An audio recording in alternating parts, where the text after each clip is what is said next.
Je suis Vladimir Trouplin, je suis le conservateur du Musée de l'Ordre de la Libération et également le directeur scientifique de l'Ordre de la Libération.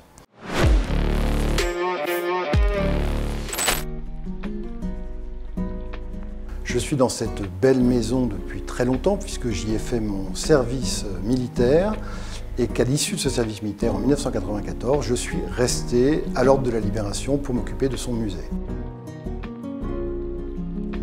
Comme conservateur, et un peu comme son nom l'indique, ma mission principale c'est de conserver les collections, mais c'est aussi d'en pratiquer l'étude scientifique et de les valoriser, ces collections, c'est-à-dire de les mettre à la disposition du public par différents moyens.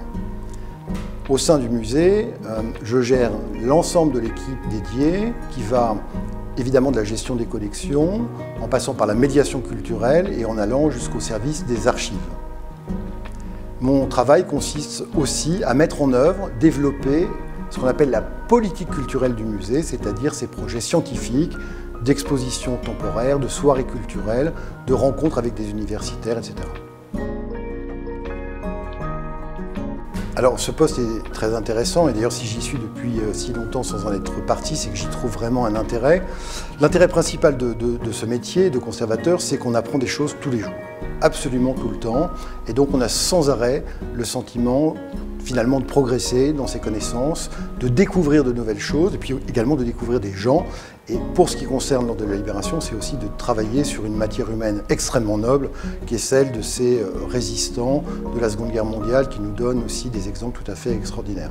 Donc voilà pourquoi ce métier m'intéresse, parce que c'est un renouvellement permanent. Et puis l'Ordre de la Libération évidemment est une très très belle institution. Encore une fois, elle est faite, cette institution, d'individus, aussi de collectivités qui ont montré leur engagement, leur courage à des moments de l'histoire de France qui étaient extrêmement difficiles et où la chose n'était pas facile. Oui, alors pour dire que le métier de conservateur comporte parfois certains risques, une fois, il m'est arrivé qu'une dame m'apporte une arme qui avait appartenu à son mari, qu'elle a sortie de son petit sac en plastique, en dirigeant gentiment le canon vers moi, mais sans aucune mauvaise intention. Et il se trouve que l'arme était non seulement chargée, mais qu'il y avait même une balle engagée dans le canon. C'était un 9 mm, c'est-à-dire quand même un calibre assez impressionnant. Et j'ai rétrospectivement eu assez peur.